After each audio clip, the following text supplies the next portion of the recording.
पैम movies की प्रस्तुति धारावाहिक निम्मों की 13वीं एवं अंतिम कड़ी ट्रैक फॉलोज।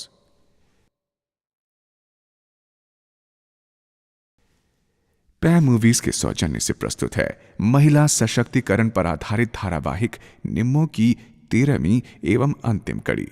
निर्मल पावन जीवन जिसका, मन शीतल तन चंचल है, उम्मीदों का है वो सागर, वही अपनी निम्मों है। टूटे रिश्ते, छूटे सपने, पर ना टूटी उम्मीदें, अपनी निम्मों हुई सशक्त, बनी निम्मों से निर्मला, बनी निम्मों से निर्मला। श्रोताओं, जरूरत है जिंदगी से सीख लेकर आगे बढ़ने की। हमारी निम्मो रामपुर में महिलाओं के विकास से जुड़ा एक नया संगठन खोलने में कामयाब हो चुकी हैं। इसके अलावा वर्षों से रुके प्रोजेक्ट की भी वो शुरुआत करवाती हैं। सुलेखा दीदी का साथ छूट चुका है। ये निर्मला के साहस का नतीजा है कि जगमोहन को हवालात की हवा खानी पड़ती है। आजकल निर्मला के माता पिता किसी बात से फिक्रमंद हैं। वो क्या है, ये जानने के लिए आइए सुनते हैं धारावाहिक निम्मों की 13वीं और अंतिम कड़ी।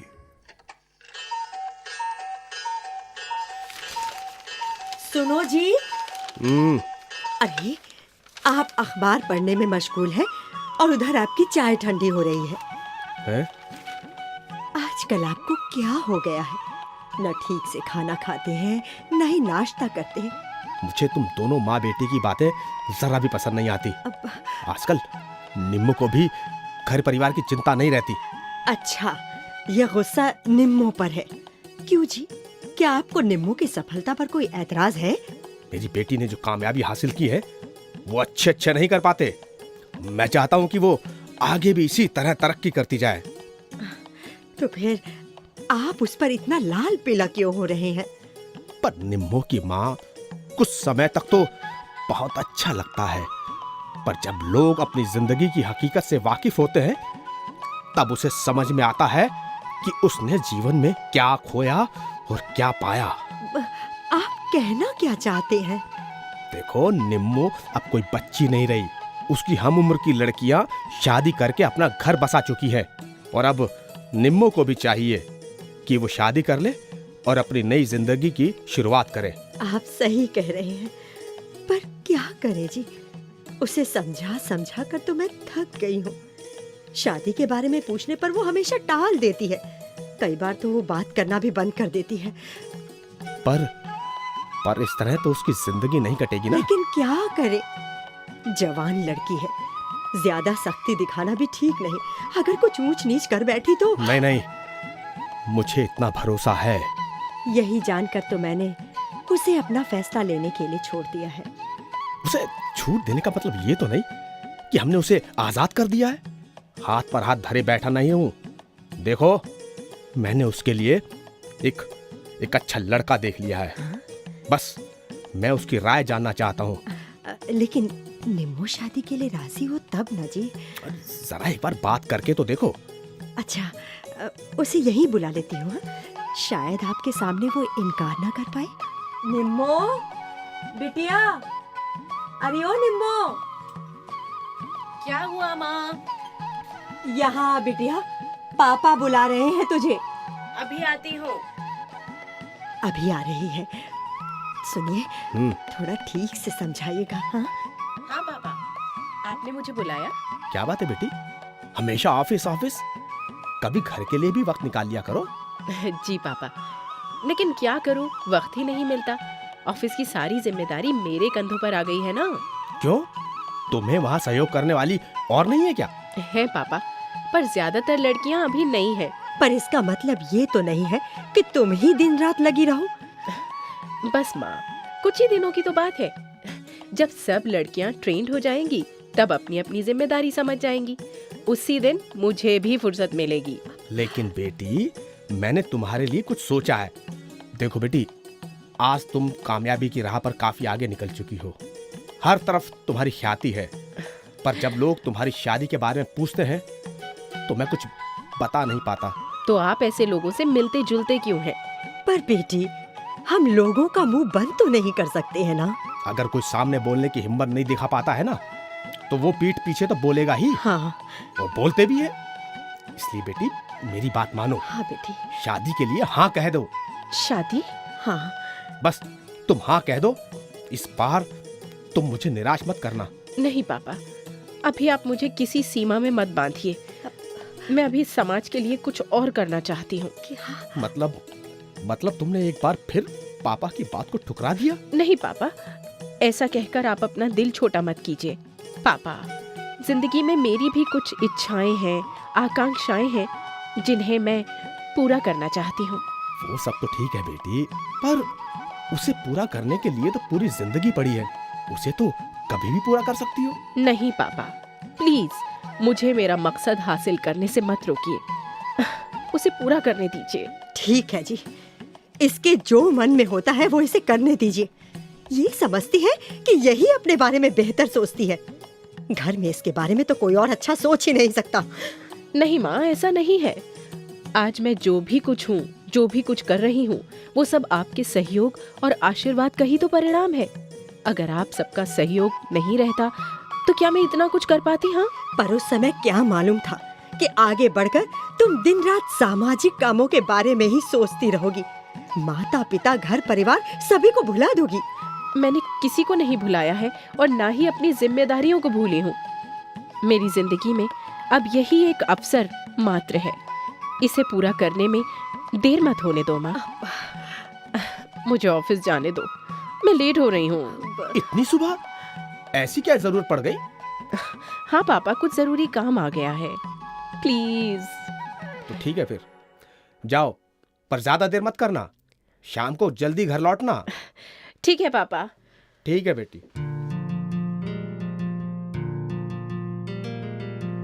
हट जाओ, दूर हो जाओ मेरी नजरों से। पुष्पा, पुष्पा, ये तुम क्या कह रही हो? वही जो तुम सुन रहे हो। तुमने क्या सोचा कि पुष्पा बेवकूफ है, इसे मालूम नहीं चलेगा? पर तुम बताओ तो मुझे, मेरी क्या गलती है? मैंने कौन सा गुनाह किया जिससे तुम इतनी खफा हो? गुनाह? तुमने इतनी बड़ी गलती की है कि तुम्हें कोई माफ नहीं कर सकता। क्या सोचकर तुमने निर्मला को खत लिखा था? ओह, निम्मो, इसे कैसे मालूम हुआ कि निर्मला को मैंने खत भेजे थे? जरूर इसे किसी ने बताया था। अब सोच क्या रहे हो तुम? साफ साफ बताओ, ये सच है या नहीं? लगता है अब इसे सब बताना पड़ेगा। अब चुप क्यों हो? बताओ, तुमने उसे चिट्ठी लिखी या नहीं? कौन लगती है वो तुम्हारी? पुष्पा, पुष्पा, तुम मेरी आज हो। और जहाँ तक निम्मो की बात है तो मैं बता देना चाहता हूँ, वो मेरा अतीत है और अतीत से पीछा छुड़ाना इतना आसान नहीं होता। ओह, तो अब मालूम हुआ कि निम्मो को तुमने खत क्यों लिखा। निम्मो का पीछा आखिर कब तक चलता रहेगा? पुष्पा, पुष्पा, तुम जैसा समझ रही हो ऐसी बात नहीं है। निम्मो हमारे बचपन की दोस्त है। हमारी भावनाएं बहुत पवित्र हैं। हाँ हाँ, निम्मो तो बहुत भली है और तुम भी बहुत भोले हो। हाँ, सच कहता हूँ। निम्मो के घर वालों से हमारी गहरी दोस्ती है, लेकिन किसी वजह से आज दोनों परिवारों में अनबन है।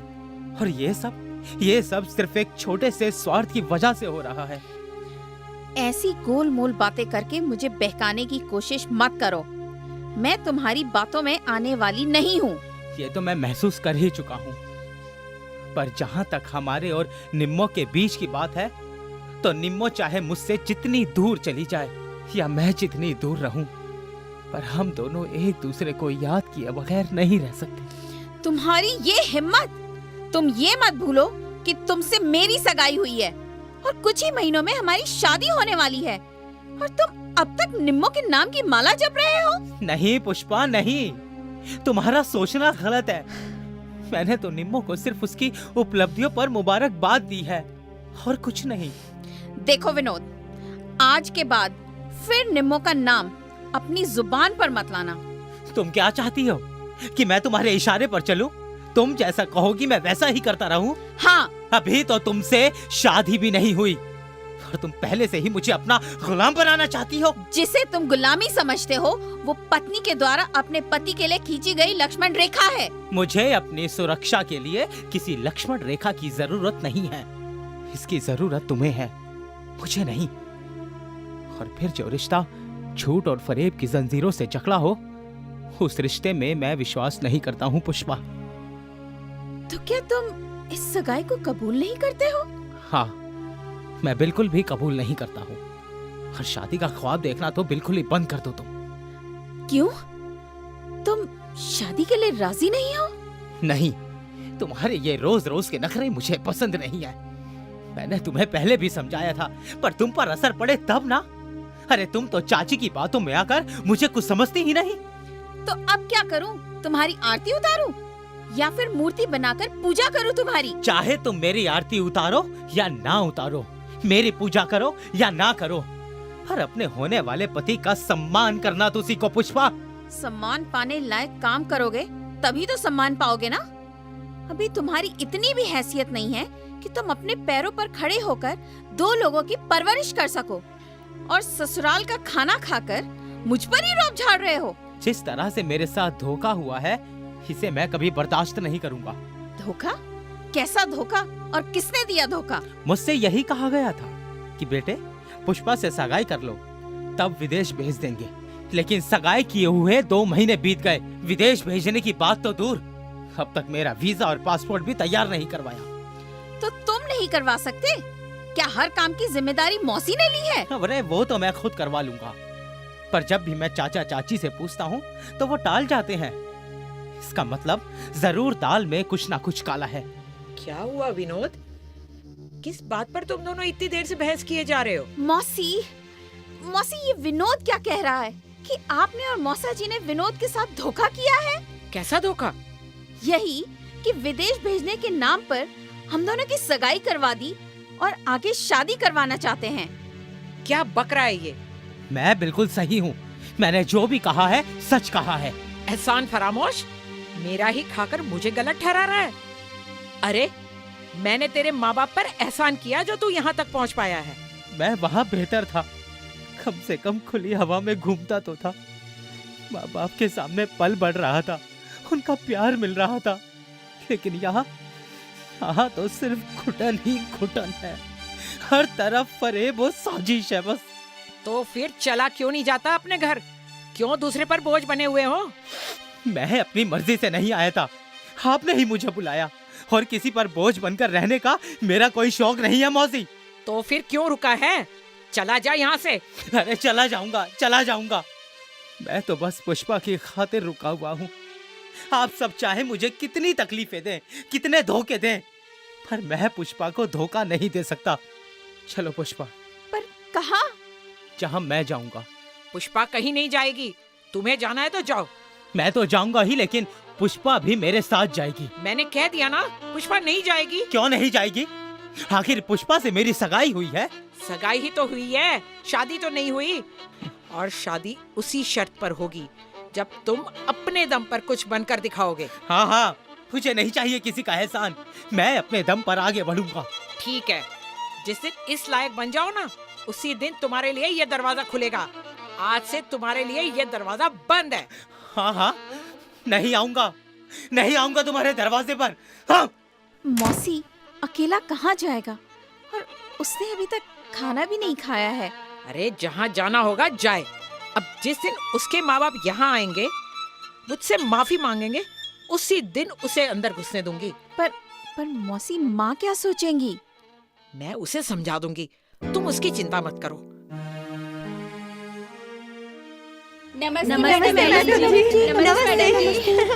नमस्ते।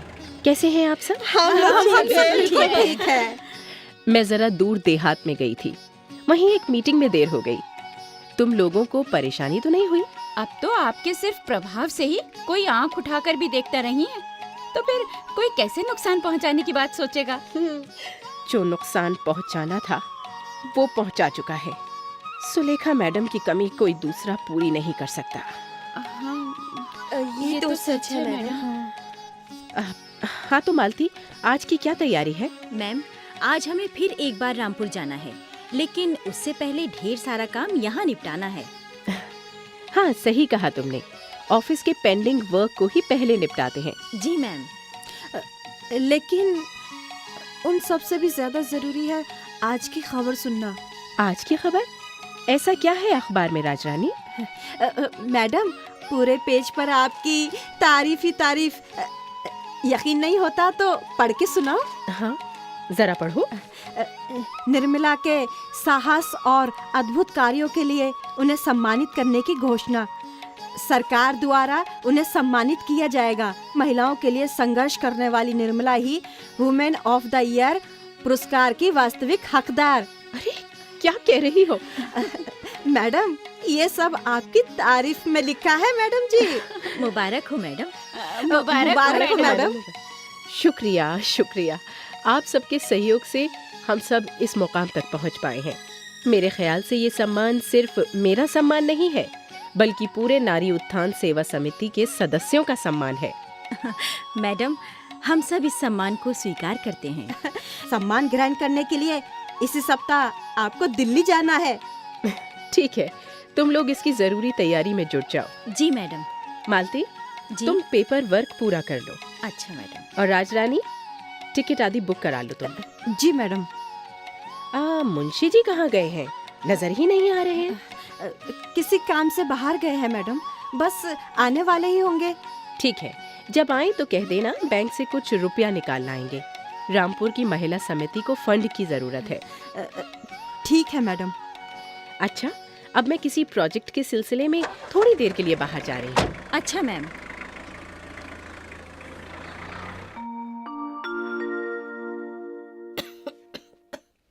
देखो, तुम अपनी सेहत का ख्याल रखो। सुनो जी, पहले तो सिर्फ जगमोहन का ही डर था। हाँ। अब तो जी अपनों से भी डर लगने लगा है। लोग विश्वास करें तो किस पर करें? विनोद की माँ, तुम ज्यादा चिंता मत करो। तुम्हारी तबीयत पहले से ही खराब है। चिंता कैसे न करूं? इकलौता बेटा है। क्या क्या सपने देखे थे मैंने, लेकिन सब कुछ बेकार हो गया जी, सब कुछ बेकार हो गया। देखो मैंने तुम्हें पहले ही मना किया था, पर तुमने सुना ही नहीं। लेकिन मुझे क्या मालूम था कि अपना सगा बेटा भी ऐसा करेगा। अरे विनोद की माँ, जहाँ स्वार्थ सबसे ऊपर होता है, वहाँ रिश्ते कोई मायने नहीं रखते। इसीलिए किसी को दोष देने से पहले अपने आप में झांकना चाहिए। आप ठीक कह रहे हैं। अब मुझे अपनी गलती का एहसास हो रहा है। सुनिए, क्या जोरावर भाई साहब मुझे माफ कर देंगे? किस बात के लिए? देखो जी, थोड़ी देर के लिए मैं अंधी हो गई थी। अपने स्वार्थ में इस कदर डूब गई थी कि अच्छा क्या है और बुरा क्या है, इसका फर्क करना तक भूल गई थी। ये तुम क्या कह रही हो? तुम भूल गई उसने मेरा किस कदर अपमान किया था।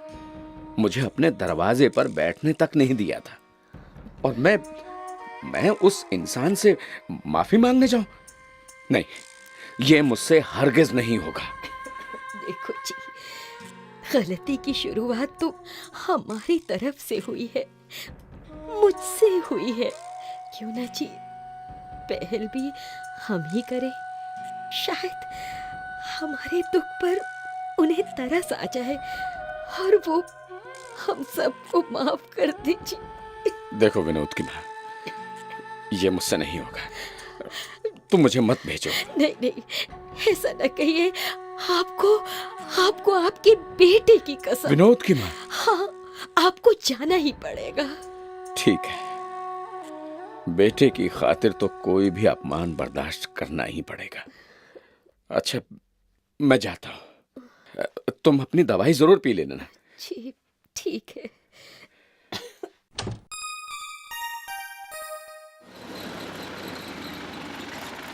जोरावर भाई। आओ आओ धीर भाई, आज क्या अपमान करने आयो? ऐसा मत बोलो भाई, आज मैं तुम्हारा अपमान करने नहीं आया हूँ और ना ही किसी बात का बदला लेने आया हूँ। मैं तो बस अपनी गलतियों को सुधारने आया हूँ। अच्छा, गलती? तुमसे भला कोई गलती हो सकती है? ये मैं क्या सुन रहा हूँ? हैं? भाई कमाल हो गया, धीर को अपनी गलती का एहसास हो रहा है। देखो जोरावर भाई, मुझे और ज्यादा शर्मिंदा मत करो। क्यों? मैं तुम्हें कैसे शर्मिंदा कर सकता हूँ? भाई तुम सब तो आसमान में उड़ने वाले हो और मैं कहाँ पैदल चलने वाला। मेरी तुमसे कोई बराबरी तो हो नहीं सकती। क्यों? जोरावर, ना जाने मैंने और मेरी पत्नी ने अनजाने में तुमसे क्या कुछ कह दिया और तुमने भी इसे दिल से लगा लिया। क्यों ना लगाऊं? तुम्हें जब जो जी आए मुझसे कह दो, मेरी पत्नी को भला बुरा कह दो, तुम्हें मेरी बच्ची तक का ख्याल नहीं। और मैं हमेशा तुम्हारी भावनाओं की कद्र करूं। मुझे क्या पड़ी है जो मैं ऐसा सोचूं? जो तुम्हें अच्छा लगता है वो तुम करो जोरावर, और जो मुझे अच्छा लगता है मैं वो कर रहा हूं। देखो जोरावर, अब किसी बात की गांठ बनाकर रखना ठीक नहीं है। वक्त के बीतने के साथ ही तुम भी उसे भूल जाओ। आहा, कैसे भूल जाऊं? जोरावर, हमारी दोस्ती की खातिर मैं तुम्हें विश्वास दिलाता हूँ, आगे से कोई गलती नहीं होगी, कोई गलतफहमी पैदा नहीं होगी। और अगर कभी गलतफहमी पैदा हो भी गई तो हम उसे मिलकर ठीक कर लेंगे। बस एक बार मुझ पर यकीन करो, बस एक बार। अच्छा, यकीन तो कर लूं, पर इस बात की क्या गारंटी है कि तुम दोबारा ऐसा नहीं करोगे? इसकी गारंटी यही है कि मैं अब हमेशा हमेशा के लिए तुमसे रिश्तों के धागों में बंधना चाहता हूँ। क्या मतलब? मतलब ये कि निम्मो को मैं अपनी बहू बनाना चाहता हूँ। अपने बेटे विनोद के लिए मैं उसका हाथ मांगने आया हूँ तुमसे। ये तुम क्या कह रहे हो धीर? हाँ जोरावर, अब तुम मुझे निराश मत करना। विनोद की माँ भी इस रिश्ते के लिए तैयार है। पर मुझे माफ करना धीर, निम्मो अब इस तरह के कोई भी रिश्ते बनाने को राजी नहीं है। क्या वो शादी नहीं करना चाहती? हाँ, उसने सामाजिक कार्यों से ही इतना लगाव बना रखा है कि अब दूसरे कामों के लिए उसके पास वक्त ही नहीं है। पर तुम एक बार बात तो करके देखो। मैं देख चुका हूँ, बहुत कोशिश कर चुका हूँ, पर वो राजी नहीं है। फिर बात करने का फायदा भी क्या? देखो जोरावर, ना जाने दोनों की जिंदगी में क्या लिखा है। भाई अब तो वही होगा जो कर्म की गति होगी। क्या मैं निम्मो से बात कर सकता हूँ? कर सकते हो, पर वो आजकल यहाँ नहीं है, वो दिल्ली गई हुई है। कल सुबह तक आएगी। किस लिए गई है दिल्ली? सरकार की तरफ से woman of the year award मिला है, उसे पाने के लिए। ओह, ये तो बहुत अच्छा है, पर ना जाने विनोद किस हालत में है। आजकल तो उसका कोई अता पता ही नहीं है। अच्छा भाई, चलता हूँ। एक बार फिर तुमसे माफी मांगना चाहता हूँ। हो सके तो मुझे माफ कर देना भाई। अरे माफ करने वाला तो ऊपर बैठा हुआ है। मैं तो हमेशा तुम्हारा भला ही चाहता हूँ और आगे भी चाहता ही रहूंगा। अच्छा, राम राम। मुझे पीने का शौक नहीं, पीता हूँ